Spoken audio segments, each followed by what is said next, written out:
Okay, we're going to start with a question. How many people would you guess have taken an at-home DNA test? You ready? Okay, what's the number? You're wrong. According to some reports, the numbers estimate to be in the range of a whopping 26 million people.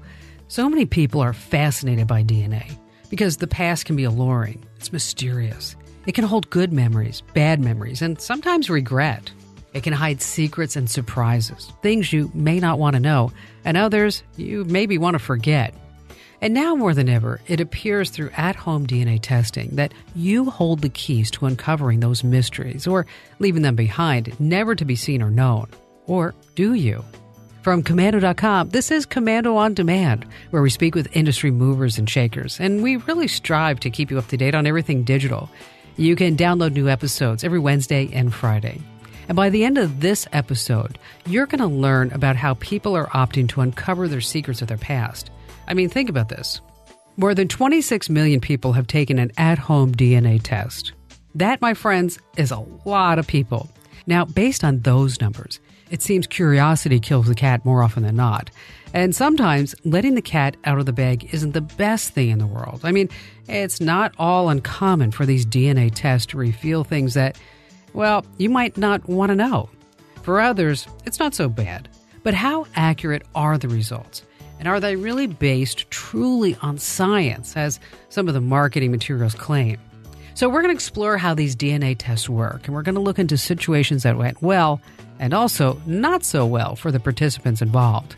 We're going to get started in just a moment, so hang tight, because first we have to recognize our partners who help make these Komando On Demand podcasts possible.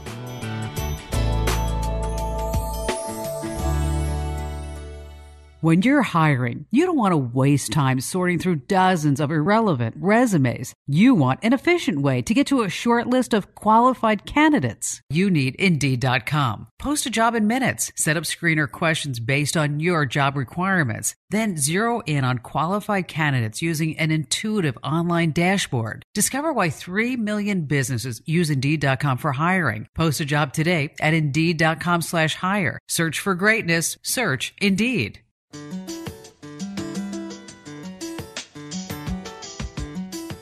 My name is Lindsay Grove. I am a senior product specialist at 23andMe. Okay, this sounds interesting, you think to yourself. Ordering an at-home DNA kit. Maybe you gave one to a family member for Christmas. Or maybe you got one from your parents or grandparents, or someone related to you who just couldn't help themselves. All right, you're human, I'm human. We naturally want to know about our past. It's knowledge that can change how we perceive today and, in turn, redirect our paths moving forward into the future. Of course, for a price, you can allegedly buy indisputable answers to emotive questions. But one Canadian professor of law at the University of Alberta told CBC News, these tests can be misleading, and that's what got my attention. I think it's misleading. These companies are really trying to push the idea that this is scientific, right? They are using scientific language, and they present it in a way that looks very sciencey and precise. Caulfield says what people are really buying is entertainment. I think it's recreational science. They can have a little bit of fun with this stuff. Don't take it too seriously, but know that you're just getting some information that is an approximation of how your DNA compares to other people. It's not tracing back your heritage. Now, there are all sorts of sites you can complete these tests. From Ancestry.com to MyHeritage to Family Tree DNA and 23andMe. It's clear the market for testing is just booming. And yes, we have some interesting stories to share with you regarding how these tests have impacted lives all around the world, including the story of a woman looking for her birth mother and being found by her cousin. But first, let's speak with an expert so we can go into this podcast with the right frame of mind. Now, there are all sorts of websites where you can complete these tests. Since 23andMe is a huge DNA testing site, I thought we'd start there. We need to get an understanding of how the products work. So we reached out to senior product specialist Lindsay Grove, who's been with 23andMe for the last 4 years. So a lot of people are doing these 23andMe and tests, and they're super excited because they're finding like lost relatives. Yeah, that definitely does happen. I had a friend of mine who well, he discovered that his father wasn't his father, so it wasn't this happy story. But on the same note, he actually found all this branches of cousins that he didn't know. And so how many people have gone through the DNA tests? At this time, we have over 5 million customers. So there's a lot of opportunities to find, unexpected relatives that you didn't know before or learn more about that kind of information about your family. And what are the most surprising stories that you've heard? My favorite stories are always people who are really looking for this information. For example, adopted individuals who are able to find family members and actually communicate with them, connect with them, and even meet them. Those are always my favorite stories. Also, just learning more about their health. We have different health reports, so they can learn both about their family, their health, and just get a much better picture of who they are. And are the health reports accurate? Talk a little bit about that. Yes, definitely. So we offer a wide variety of health reports. We have trait reports, we have carrier status reports, and basically we've proven through the FDA review process to our ability basically to accurately call and find these variants with 99% accuracy.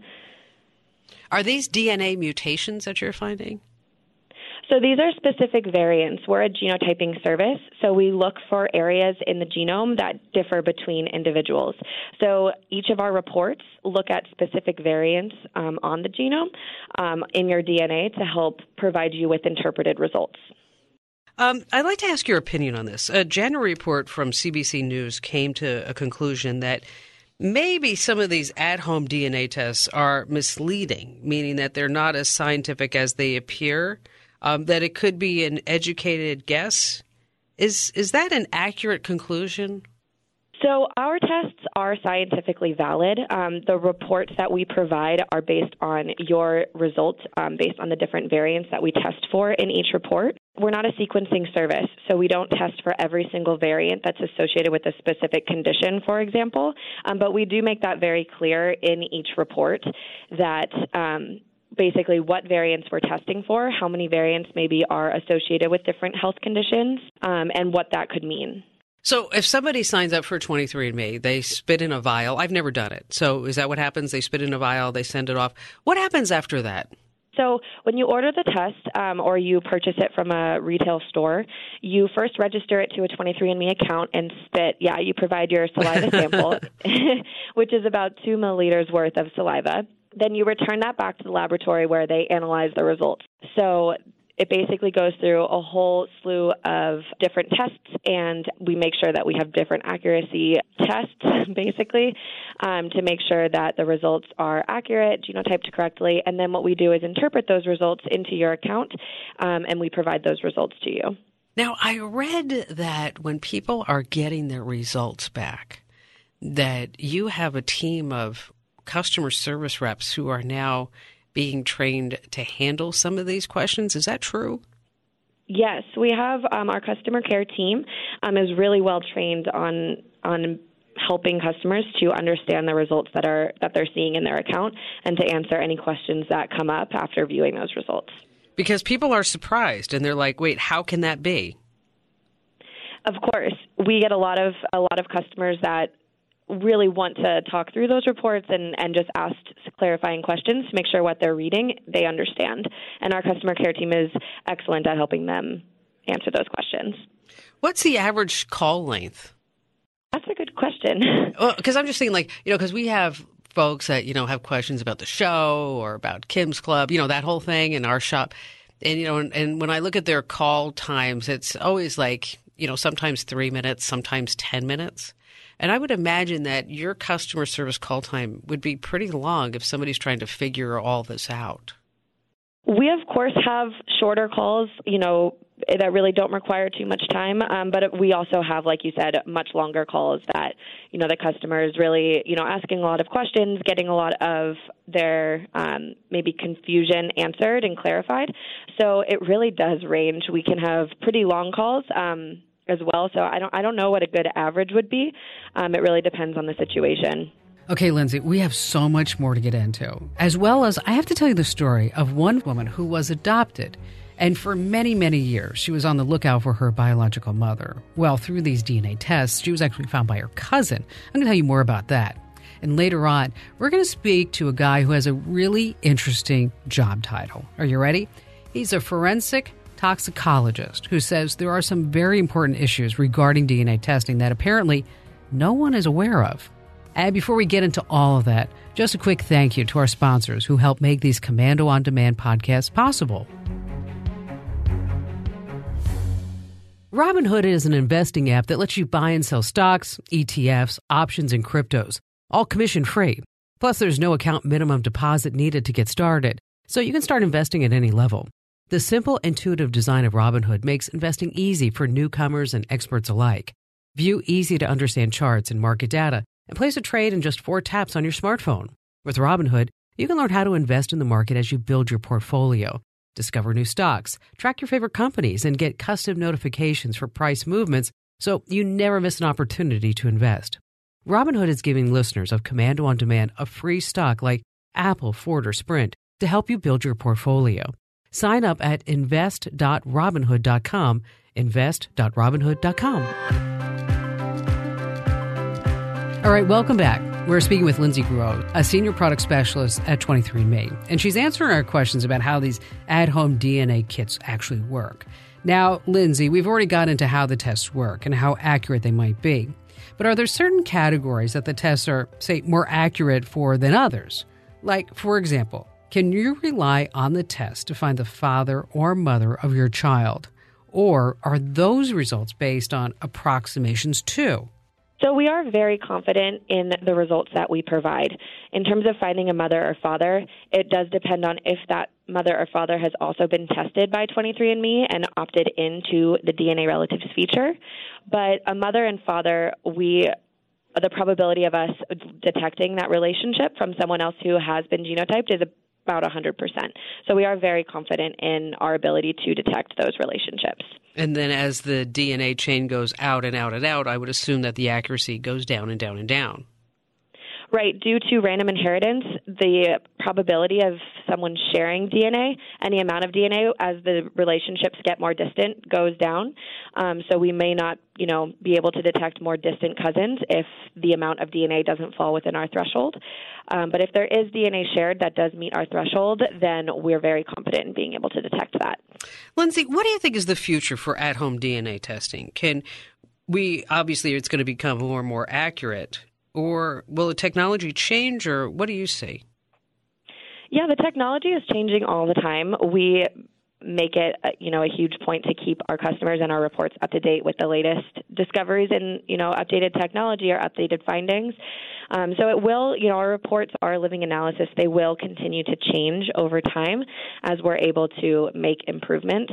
So, in terms of what it looks like in the future, we're just hoping to continue to give our customers with access to the most information possible.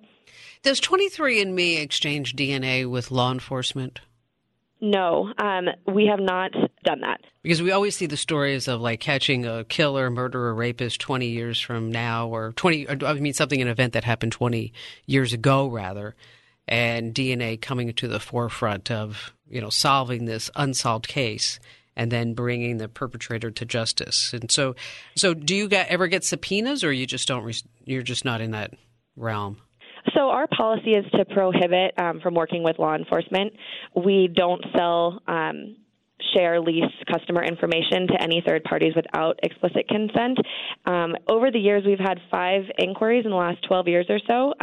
It's pretty infrequent, but we also have successfully resisted each one. Now, if somebody gives you their DNA, are they able to remove it? Is it anonymized? What happens to it afterwards? So when a customer is genotyped by 23andMe, their results will remain online for them to view in their account. If they would like to delete their results at any time, they're able to do so, and that removes their information from our system. So they're able to actually delete that. They wouldn't be able to get it back, obviously, but while they remain a customer of 23andMe and can sign into their accounts to view their results, that information remains available to them. Okay, so if somebody does the DNA test and they find out they're from Ireland and, their parents are their parents and they're like, that's cool. They can just go ahead and delete it. Because I know a lot of folks that are listening, they're concerned about their privacy and they want to know that they could actually remove their DNA results if they wanted to. Yes. So every customer has the option to delete their results if they no longer wish to participate. And then even when customers are participating, we do have a lot of different options available to them in terms of protecting their privacy. So there are optional features. For example, DNA relatives is optional. It is not required to participate, and customers are required to actually physically opt in order to participate. So before that, if they weren't interested in participating, they would not be visible to other customers. Our research is also optional, so customers who do not opt into participating in research, that is optional, so they don't have to, and none of their survey answers, if they choose to answer them, would be used in research if they are not opted in. Lindsay, thanks so much for joining us. It was a pleasure having you. And this is so amazing to all of us. We have so many stories out there of how these tests have impacted people's lives. For example, on our recent National Kim Komando radio show, not television show, we had an interesting caller. So, Karen, in 2016, you were looking for your family. Yes, I was, Kim. But actually, 2 years went by. I didn't hear anything until just last March of 2018.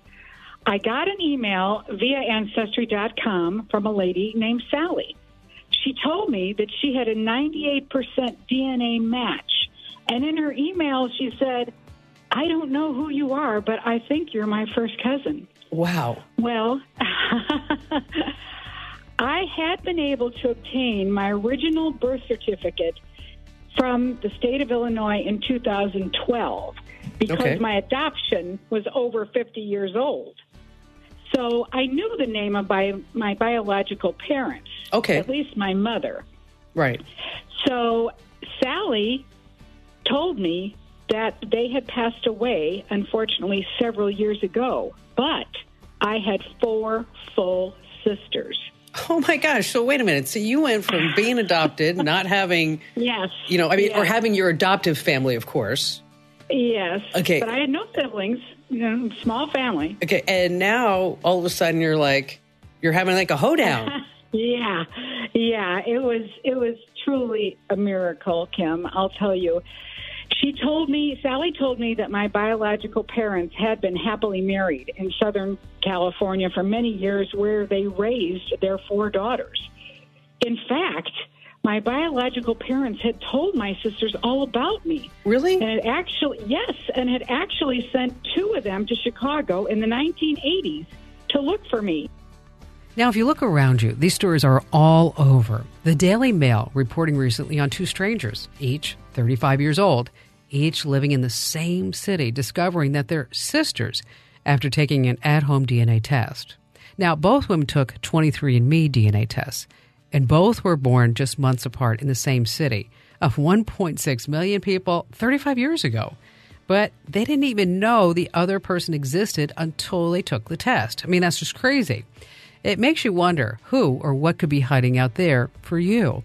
And while, of course, the real intrigue, the real selling point for these tests, one forensic toxicologist tells us that there are some very important issues regarding this testing that no one's aware of. You don't want to miss this because we're going to be speaking with a top DNA scientist, Dr. Robert Bennett, and he's going to kind of open our eyes just a little bit. But first, I'd like to take this moment to thank our sponsors because they help make these Komando On Demand podcasts possible.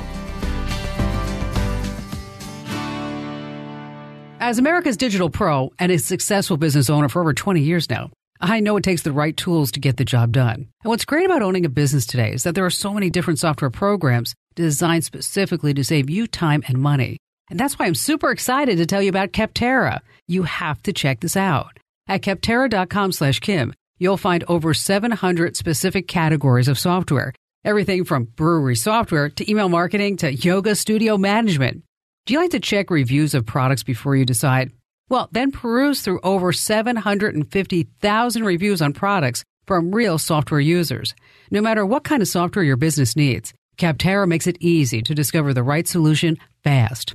Visit Capterra.com/Kim for free today to find the tools to make an informed decision for your business.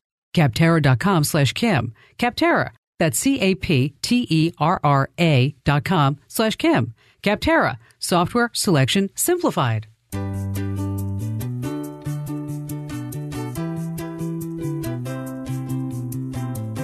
My name is Dr. Robert Bennett, and I am a DNA forensic scientist located in Charleston, South Carolina. So what does a forensic toxologist and DNA scientist entail?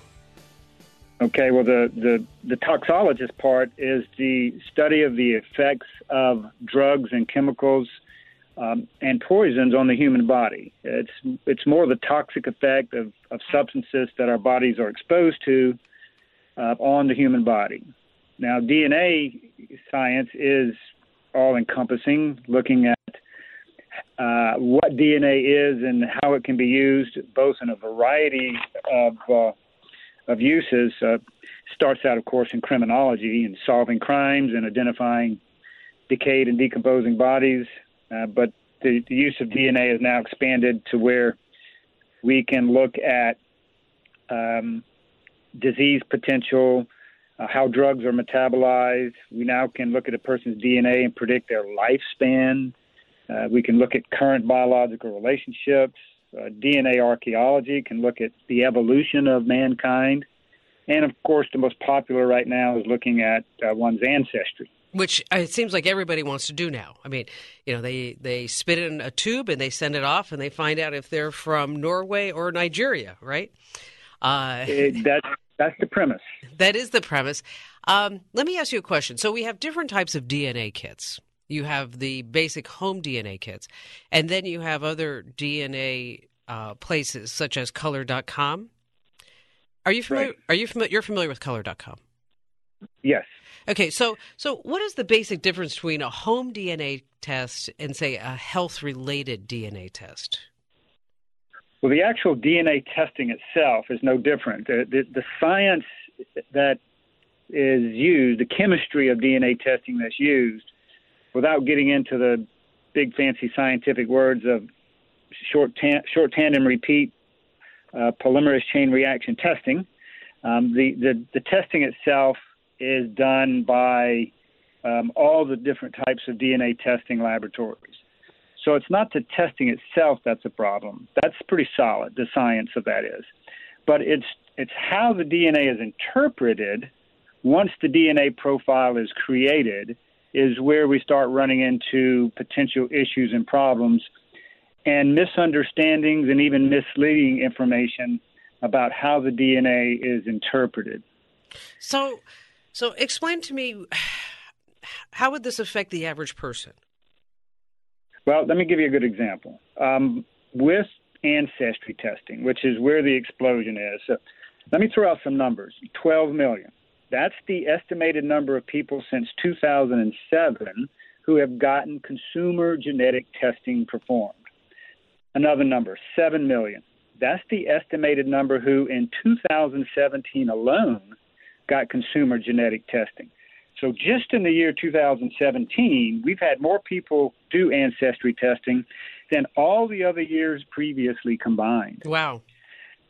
Now, the testing itself is fairly recent. The business model is very new. The genealogical testing really was only launched in around the year 2000. And today there are only a handful of companies that provide that service. And we've seen companies advertise like Ancestry DNA, 23andMe, National Geographic has a big program. But the way these companies work is they will analyze a person's DNA and create a profile. And that profile is unique to them, but also can have certain unique characteristics that are similar to other people in the planet. Okay. Now, the way the ancestry test works is the companies have a database, and it's a database of people's DNA that have sent in their saliva or swab to the company. The company performs a DNA profile and then correlates that profile with where that person lives on the planet. So let me give you a typical example of what can occur. Let's say a person in New Jersey says, I want to know my heritage, my ethnic background. I'm going to send my DNA into one of these companies, and they're going to tell me exactly where I came from. So what the company will do is they'll run the DNA, create a profile, and then they'll look at that profile and they'll compare it to their database of everybody else. And they will notice, for example, that the profile of the person from New Jersey is very similar to a lot of people living in Northern Ireland. Oh. And from that inference, and I emphasize that word, inference, Correct. From that inference, then they will tell the person in New Jersey, hey, you're from Irish descent. Now, based on the number of people that are in Northern Ireland that match and how closely it matches, then the company can put a percentage of what percentage you are that are Irish. But now here's where we run into the problem. It's relying on the fact that there are a group of people in Northern Ireland that share similarities in the person from New Jersey's DNA. However, what if that group of people that live in Northern Ireland originally came from Germany and they moved to Northern Ireland? There's no way to know. So a person could misleadingly think that they're of Irish descent, but they're actually from German descent. I say, you know what, that it makes sense. I mean, if you're starting to look at the way that the algorithms are actually formulating the data and the data sets. Right. And each company has their own database of DNA profiles. And it's the size of those databases which is the key to their specificity, i.e. specific to a location or geographical reason. The more people, or actually people's DNA, that a company has to compare your DNA with, the better the match.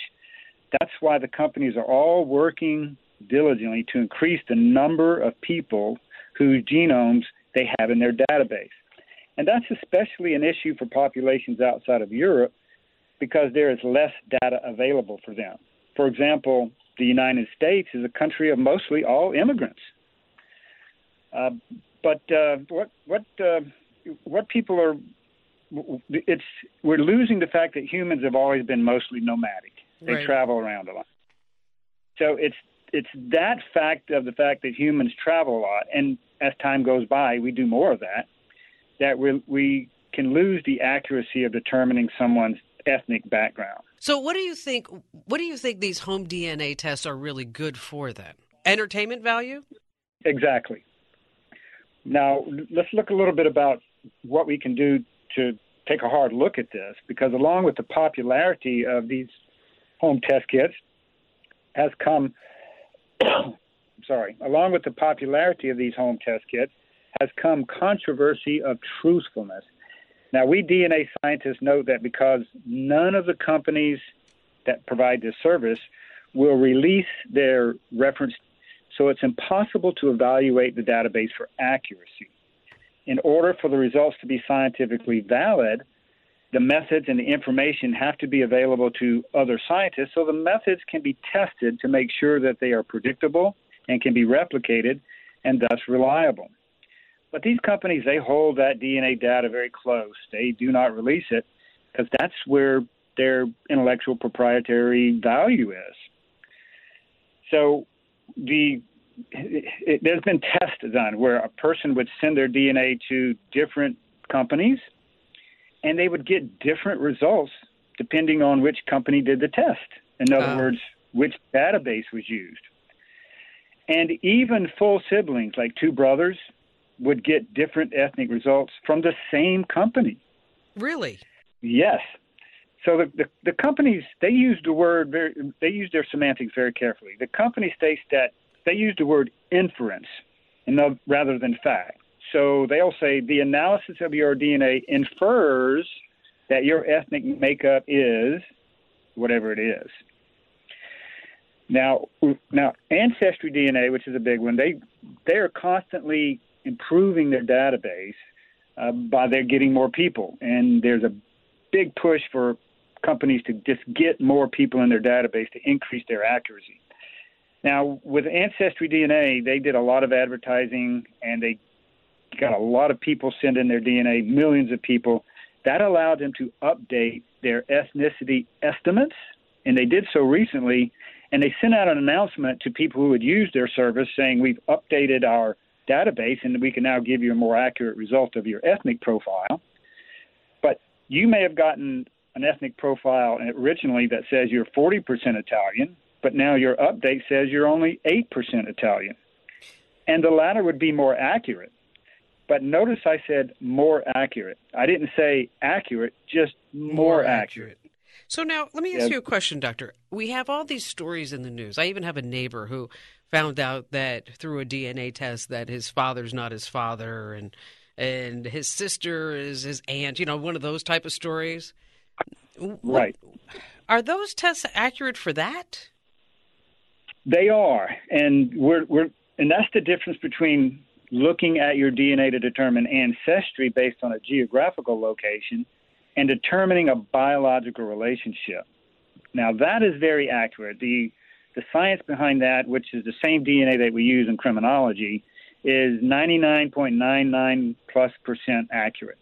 So when those tests show that, you sent in your DNA for an ancestry test, and here it is, but we also found out that you have DNA that is very similar to a person in another state that, based on the DNA comparison, is a biological relative of yours.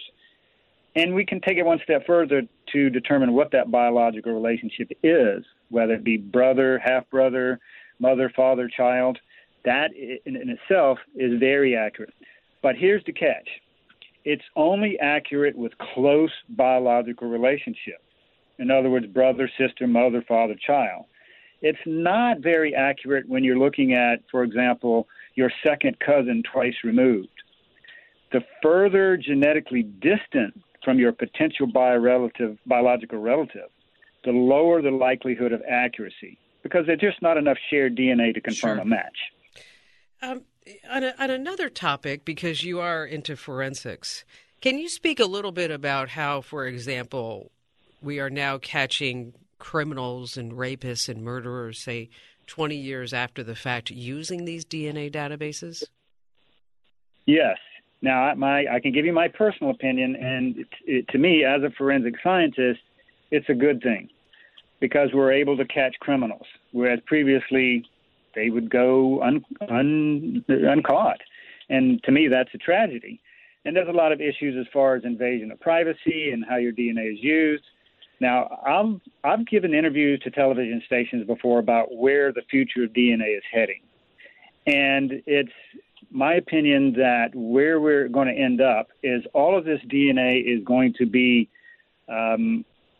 put together in one national database. Yes. Because we have companies that have databases, and every company's database has a set of people who are different from the set that's in another company's. And then we have the FBI's database, and then we have the military's database. So all of these databases of DNA, in my opinion, will eventually come together to form one national database so that it can be used for a variety of purposes, disease control or prevention, but most importantly from my aspect of forensics, and getting back to your question, is in solving crimes. Now, we can actually take that one step further in that DNA testing will be so inexpensive that it eventually will be part of a child's birth. Wow. In other words, when a child is born... yeah, you know what? That would make absolute sense, wouldn't it? Yes. So when a child is born, they take a DNA swab, run the profile, and it goes into the national database with their name, their location, their DNA.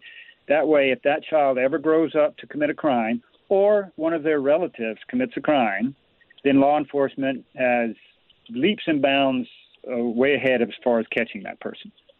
Well, right now, I'm sure we have a lot of listeners who are saying, oh, my gosh, what a big invasion of my privacy. Well, absolutely. It's but I don't think those same people are thinking about when they spit in a swab and mail it off to 23andMe or whoever else that they may be using.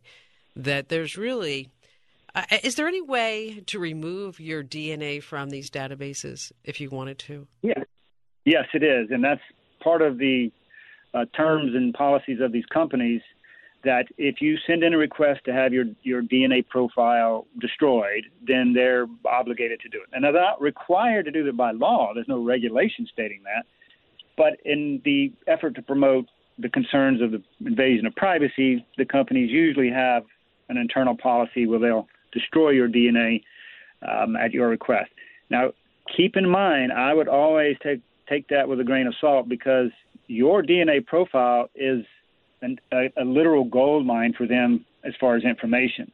They're going to do everything they can to try to talk you out of destroying that DNA, because that's their intellectual property, is your DNA. So if you wanted to get a DNA test, doctor, where would you go? That's an interesting question, because I, for the past 25 years, have been involved in DNA testing and doing DNA testing and evaluating it from every aspect. But me personally, I had my DNA profiled, and I'm still waiting and watching. Are you? And yes. Now, I'm sorry. Go ahead. I was going to say. So, what do you think of last year? In July of last year, drug giant Glaxo, they teamed up with DNA testing company 23andMe. And there was rumor that basically 23andMe sold access to your DNA library to big pharma, to the big pharmaceutical companies. What do you think about that? And that's where we get back to the DNA companies have a gold mine when they have your DNA profile, because they can sell to companies that could use that, for example, big pharma, for an incredibly large amount of money. Now, what big pharma does is they want that information to promote their business.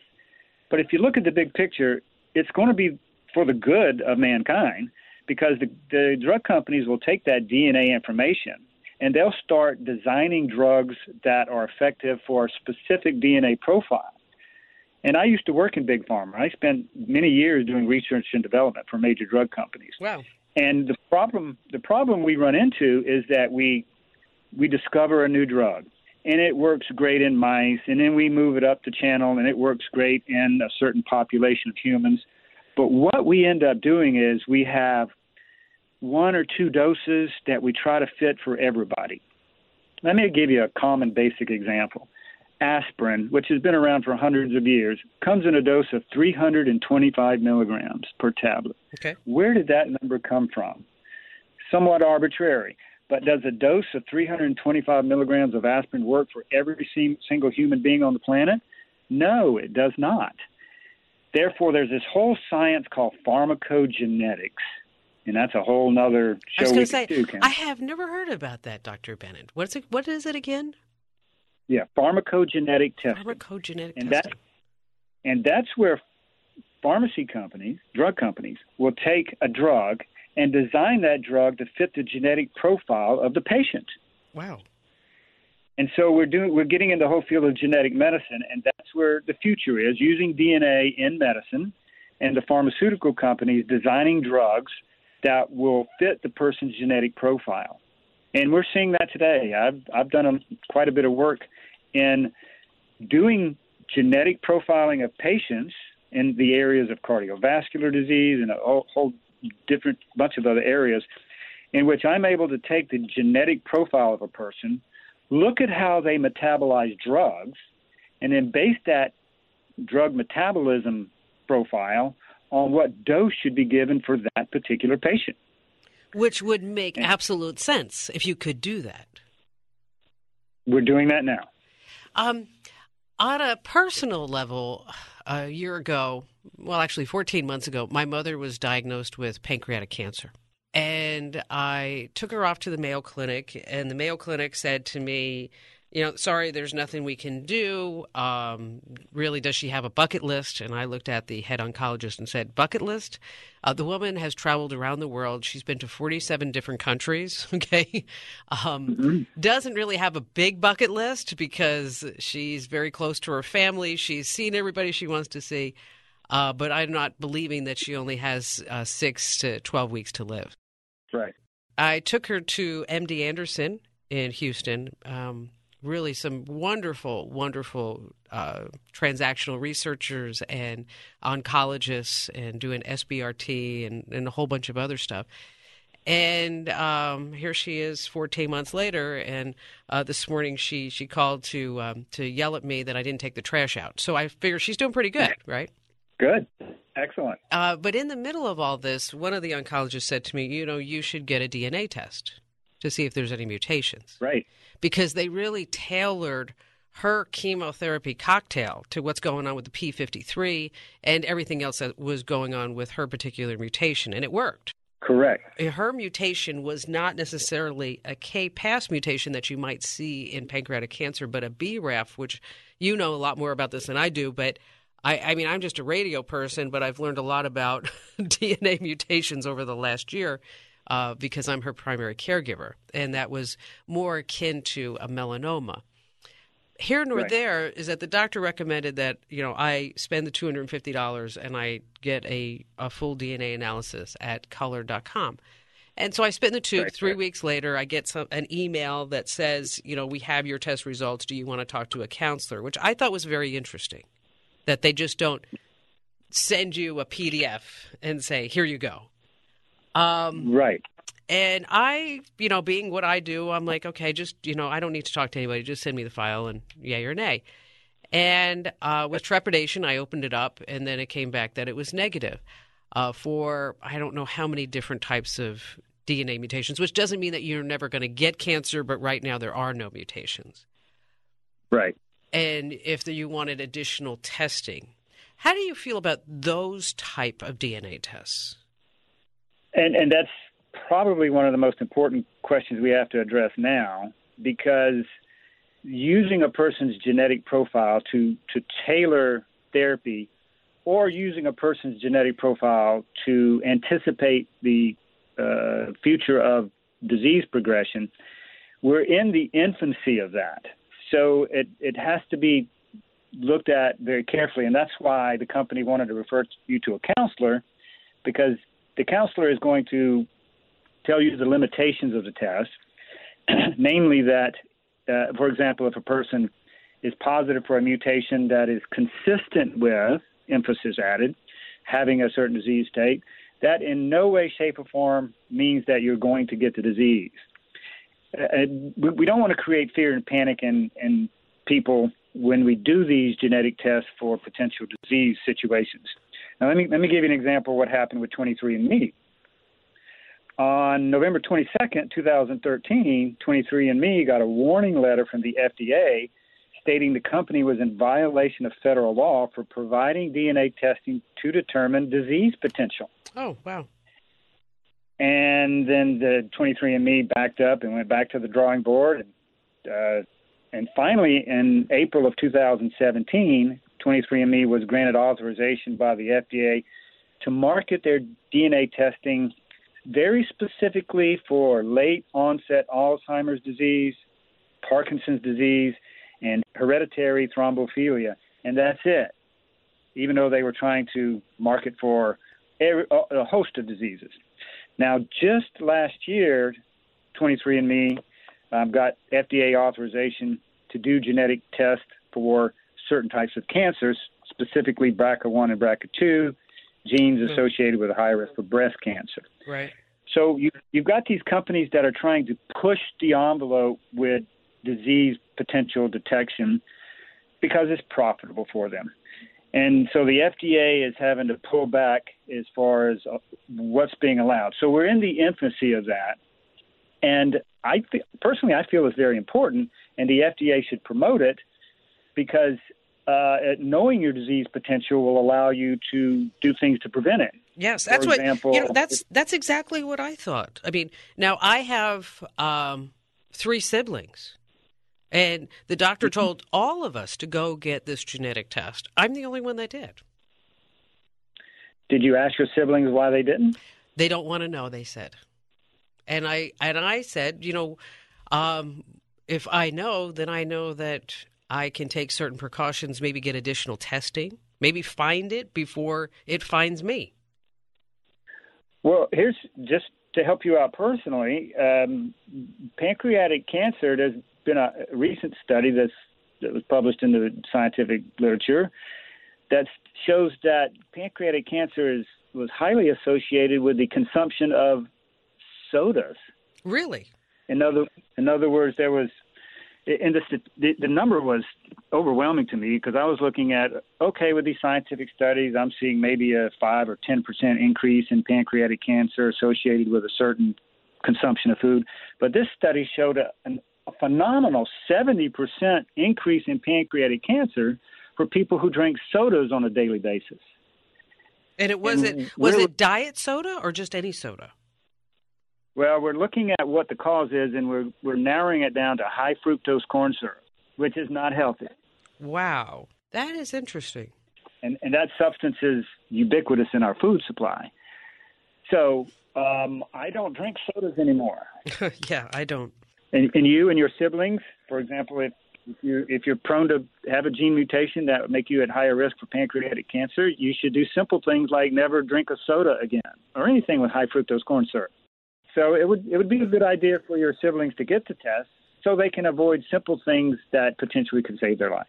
So is there anything else that you'd like to add? Because I think we've got a lot of great stuff here, Dr. Bennett. Well, in determining ancestry and even determining some of the potentials for disease that aren't FDA approved yet, if you just can't wait for the science to catch up with the promises made, just take the results with a grain of salt.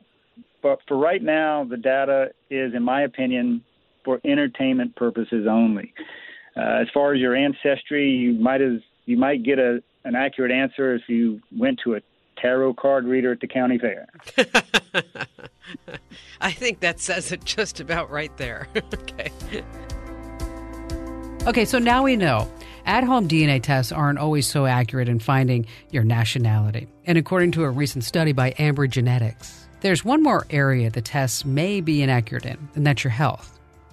Ambry Genetics is a traditional clinical diagnostics company, and it says that some of these at-home DNA tests may imply to users that they're at risk for health conditions when they're actually not at risk for anything at all. So the bottom line, if you're curious, go ahead, take a DNA test. But before you disrupt the entire family because your father's not your father and your mother's not your mother and your grandmother's your baby sister on another cousin's side or whatever it may be, you might just want to dig a little bit deeper. Hey, thanks for listening. And also a special shout out and thank you goes to our guests. Lindsay Groves did a great job from 23andMe, and also Dr. Robert Bennett. What a smart guy. And thanks to all of our podcast producers. Yes, guys and gals, thanks for all your hard work. And if you liked what you heard, don't hide it, share it. If you want more content, all you have to do is become a Kim's Club member. That's right. It's exclusive. You get an all-access pass to the Kim Komando show. Hey, plus your membership helps keep this broadcast on the air.